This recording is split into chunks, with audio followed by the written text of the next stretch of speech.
البدع والأهواء، أهل البدع العقائدية وأهل البدع السياسية. نقول بيننا وبينكم السلف، بيننا وبينكم الكتب، كان فيقول البدع بيننا وبينكم. Bismillahirrahmanirrahim. Qala al-Imam an-Nawawi rahimahullahu taala al-haditsus samin wa tis'un ba'da sittimi'ah 698 wa an Abi Maryam al-Azdi, dari sahabat yang kunyahnya Abu Maryam al-Azdi radhiyallahu anhu annahu qala li Muawiyah radhiyallahu an, beliau berkata kepada Muawiyah radhiyallahu an, sami'tu Rasulullah sallallahu alaihi wasallam yaqul, saya mendengar Rasulullah sallallahu alaihi wasallam bersabda, man wallahu Allahu syai'an min umuril muslimin, barang siapa diberi kekuasaan, walla yaitu diberi wilayah, kekuasaan, hak untuk mengatur, mengendalikan oleh Allah sedikit saja dari urusan-urusan kaum muslimin, fahtajabaduna hajatihim, lalu dia menutup diri, tidak mau mengurusi keperluan mereka, wa khallatihim, khalla ini adalah al-hajatus syadidah, keperluan yang sangat mendesak, wa fakrihim, dan kefakiran mereka, ihtajaballahu duna hajatih, Allah akan menutup dirinya dari memenuhi keperluan orang tersebut, wa khallatih, dan keperluan yang sangat mendesak yang dia miliki, wa fakrih, dan kefakiran dia, yaumal qiyamah, pada hari kiamat. Faja'ala Muawiyah radhiyallahu anhu rajulan ala hawaijin nas, lalu Muawiyah radhiyallahu an menjadikan ada orang yang mengurusi keperluan umat manusia. Rawahu Abu Dawud wa Tirmidzi. Disebutkan dalam catatan kaki oleh Syekhuna Abu Amr, hadis ini sahih, diriwayatkan oleh Abu Dawud dan Tirmidzi, disahihkan oleh Al-Albani dalam Shahihus Sunan, dan juga oleh Syekhuna Muqbil, kata beliau, jelas ini guru beliau, kalau anak jelas tak jumpa, di dalam As-Sahihul Musnad. Dan ada penguat dari hadis Mu'adz bin Jabal, diriwayatkan oleh Imam Ahmad, di dalam sanadnya ada syarik, hafalannya buruk, tapi boleh untuk penguat memang. Dan juga ada penguat yang lain dari hadis Amr bin Murrah al-Juhani, diriwayatkan oleh Imam Ahmad, di dalam sanadnya ada Abul Hasan al-Jazari majhul, jelas ini boleh untuk penguat. Walahu syahidun akhar, ada penguat lain dari salah seorang sahabat Rasulullah, tidak disebutkan namanya, diriwayatkan oleh Imam Ahmad, namun di dalam sanadnya ada Abu Syammah al-Azdi yang meriwayatkan dari beliau dua orang, disikohkan oleh Al-Ijli. Daruqutni mengatakan sholihul hadis. Nah, kalau sholihul hadis berarti apa? Berarti kata beliau sholihul hadis yaitu soduk. Biasanya sholihul hadis adalah soduk. Cuma kalau Syekh di sini mengatakan boleh untuk jadi penguat, ya jelas. Bahkan apa? Bahkan hasan. Kesimpulannya memang sahih. Hadis yang dalam bab ini pun sudah boleh untuk disahihkan, apalagi dengan penguat-penguat tadi. Baik. Sebenarnya ada penguat yang lain diriwayatkan oleh oleh pengarang Mustadrak, yaitu Al-Hakim. Beliau mengatakan sahih, dan tetapi kita lihat dalam sanadnya ada an-anah dari Baqiyah Ibnul Walid. Sementara Baqiyah Ibnul Walid ma'ruf. Para ulama mengatakan Baqiyah ahaditsuhu laisat binaqiyah fakun minha ala taqiyah. Baqiyah hadis-hadisnya tidak bersih, maka hendaknya kalian waspada dari dia, apalagi dia melakukan an-anah. Tapi secara umum kesimpulannya memang sahih hadis-hadis ini. Baik. Abu Maryam al-Azdi tidak diketahui secara pasti namanya, tapi memang yang terkenal adalah kunyahnya. Para ulama mengatakan ini menunjukkan boleh kunyah dengan nama anak perempuan. Cuma yang disunnahkan, dianjurkan oleh Nabi adalah dengan nama lelaki. Tapi masalah boleh-boleh. Sebagian sahabat memang kunyahnya Abu Maryam, Abu Aisyah, dan lain-lain. Masalah boleh-boleh, tidak layak untuk dicela. Di dalam riwayat Abu Dawud disebutkan bahwasanya Abu Maryam datang kepada Muawiyah. Langsung Muawiyah menyambut, kenikmatan apa yang Allah berikan kepada saya pagi ini dengan kedatangan Anda wahai Abu Maryam. Dijelaskan oleh Syamsul Haq Azim Abadi di dalam syarah Sunan Abi Dawud beliau Aunul Ma'bud, ini adalah ucapan orang Arab menunjukkan kegembiraan ketika dikunjungi oleh seseorang. Kalimat itu kalimat kegembiraan. Maka kemudian Abu Maryam mengatakan, kenikmatan yang Allah datangkan kepada Anda adalah satu hadis yang saya dengar dari Rasulullah Shallallahu Alaihi Wasallam, yaitu saya mendengar Rasulullah SAW menyebutkan hadis ini.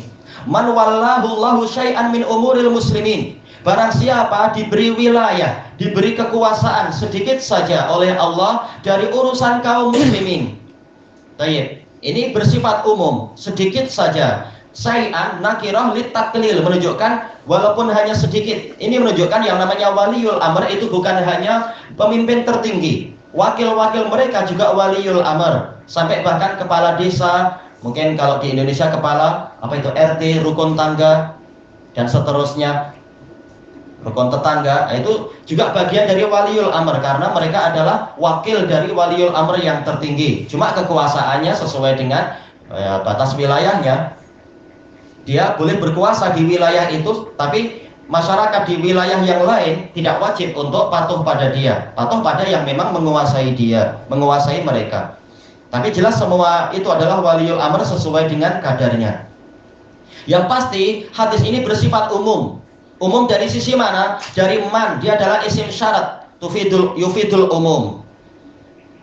Ma'ruf di dalam usul fikih. Maka siapapun dia, apakah dia pemimpin tertinggi ataukah pemimpin yang agak rendah atau siapa, semuanya akan bertanggung jawab sesuai dengan kadar amanah yang dia pikul.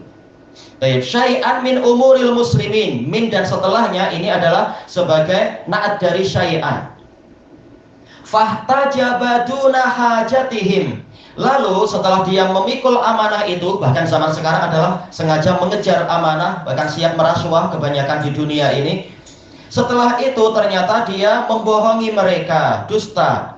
Padahal katanya nanti semua akan saya makmurkan atau semuanya akan saya bantu dan seterusnya. Tahu-tahu setelah dia naik di atas, dia berdusta, dia menutup diri dari keperluan-keperluan kaum muslimin. Ihtajaba dijelaskan oleh Ali Al-Qari rahimahullah di dalam kitab beliau Mirqatul Mafatih, maknanya adalah seperti yang diisyaratkan di sini, yaitu tidak memenuhi hajat mereka, keperluan-keperluan yang ada tidak diurusi. Apalagi yang sampai khallatihim, keperluan yang sangat mendesak, padahal dia adalah ibaratnya adalah pemimpin, bukan itu malah pemimpin, yaitu ibaratnya dia adalah sebagai pelindung mereka dan seterusnya. Dia adalah junnah untuk melindungi rakyatnya dari berbagai perkara yang membahayakan. Nah, jelas yang namanya keperluan yang mendesak ini kalau tidak dipenuhi akan timbul suatu doror atau masyaqqah. Wa fakrihim, dan kefakiran mereka. Justru apa? Boleh jadi dia yang kaya raya sementara rakyatnya fakir. Nah, ini dikatakan ihtajaba, yaitu menghalangi diri.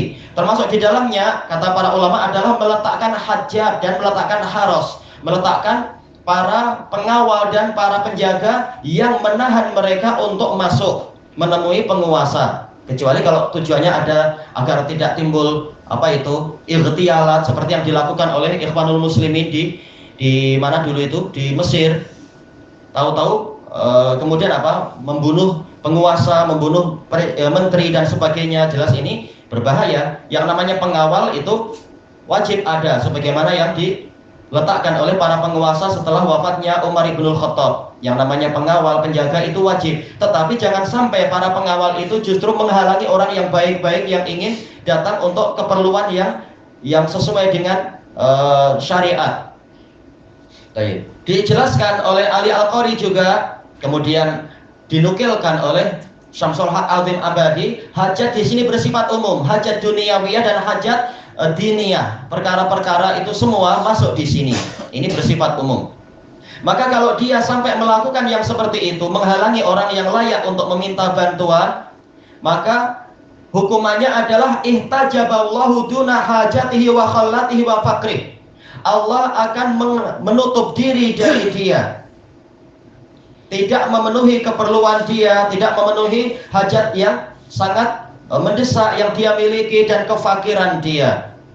Disebutkan oleh Al-Mudhiri rahimahullah di dalam syarah beliau terhadap Bulughul Maram, yaitu sebagaimana dia menutup diri dari keperluan rakyat, maka Allah akan menutup diri dari keperluan dia. Berarti apa? Masuk kaidah al-jaza' min jinsil amal. Balasan sesuai dengan jenis amalan. Tatkala dia menutup diri, maka Allah juga menutup diri dari keperluan dia. Tapi hukumannya jauh lebih menyakitkan. Dunia paling kalau tidak dipenuhi keperluannya, mungkin apa? Kita akan mati. Tapi tetap tidak pasti itu. Kita mungkin mencari bantuan yang lain-lain, sebagaimana dalam hadis sebelumnya, kalian minta saja keperluan kalian kepada Allah Ta'ala. Tapi kalau di akhirat, Allah yang menutup diri dari keperluan dia, mau minta pada siapa? Yauma yafirrul mar'u min akhihi wa ummihi wa abihi wa sahibatihi wa bani likulli imri'in minhum yawma idzin sya'nu yughni. Yang mana hari kiamat adalah hari di mana setiap orang akan lari dari saudaranya, lari dari ibunya, lari dari ayahnya, dan setiap orang akan sibuk dengan keperluan dirinya sendiri. Baik. Maka tak akan ada yang mau membantu kecuali setelah mukmin masuk surga akan mulai memberikan syafaat. Setelah apa? Boleh jadi kita sudah dalam neraka sekian lama, naudzubillah. Apalagi ini penguasa, tanggung jawabnya terlalu berat. Baik. Makanya dijelaskan oleh At-Tibi rahimahullahu taala setelah menyebutkan kalam para ulama dan beberapa riwayat, karena memang riwayat banyak tentang ini, hadis-hadisnya itu beliau menyebutkan yaitu ini adalah hukuman yang berlaku di hari kiamat sebagaimana dalam hadisnya. Untuk di dunia mungkin dia kaya raya, mungkin dengan sekali telepon dia boleh memenuhi seluruh keperluan dia. Tapi ini tak ada apa-apanya dibandingkan kefakiran dia di hari kiamat yang seharinya adalah 1000 tahun. Di dunia sehari aja. Dan hidup mungkin 60 tahun. Nah, di akhirat hidup kekal dengan kesengsaraan, naudzubillah. Orang yang disengsarakan boleh jadi sudah bernikmat-nikmat di surga. Maka ini kerugian yang sangat fatal seandainya mereka memahami itu. Baik. Dijelaskan oleh Al-Imam As-Sun'ani rahimahullah di dalam kitab beliau Subulus Salam Syarah Bulughul Maram. Berarti di dalam hadis ini ada ancaman yang sangat keras terhadap penguasa yang tidak memenuhi keperluan rakyat mereka. Padahal memang penguasa diadakan untuk menjadi ra'i, untuk menjadi penggembala. Hajat-hajat rakyat memang diurus oleh dia. Itu tanggung jawab dia. Baik. Berarti juga kata para ulama yang lain di dalamnya ada anjuran, yaitu di dalamnya ada dalil, bahkan ini juga kalam As-Sun'ani, yaitu ada dalil tentang wajibnya penguasa untuk memenuhi keperluan rakyatnya. Sebagaimana dia memenuhi keperluan diri sendiri, maka dia juga wajib memenuhi keperluan rakyatnya. Bahkan namanya seorang kepala rumah tangga, biasanya dia lebih mengutamakan anak-anaknya. Ayah rela untuk lapar, yang penting anaknya tidak lapar. Ayah rela untuk tidak memiliki pakaian baru, yang penting anak dan istrinya punya pakaian baru, dan seterusnya. Nah, sementara penguasa ini posisinya memang sebagai kepala keluarga besar.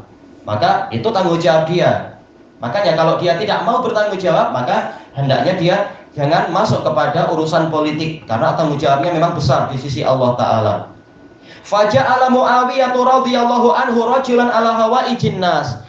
Maka Muawiyah radhiyallahu anhu meletakkan orang untuk mengurusi keperluan umat manusia. Ini menunjukkan Muawiyah menerima nasihat. Ini adalah adab yang bagus. Penguasa menerima nasihat dari rakyatnya, nasihat yang baik. Rakyatnya juga memberikan nasihat dengan cara yang baik, bukan dengan cara demonstrasi dan seterusnya. Baik. Disebutkan oleh para ulama, kaum muslimin, para ulamanya tentunya, muslimin yang jahil tak masuk di sini, bersepakat bahwasanya raja terbaik di dalam Islam adalah Muawiyah. Beliau sahabat dan sebagai raja yang sangat adil. Sampai sebagian tabi'in mengatakan seandainya nama beliau bukan Muawiyah, tapi nama beliau adalah Muhammad bin Abdillah, saya akan menyangka beliau ini adalah Imam Mahdi, karena ciri-cirinya banyak pada diri beliau dan seterusnya. Baik, ilahuna wallahu a'lam.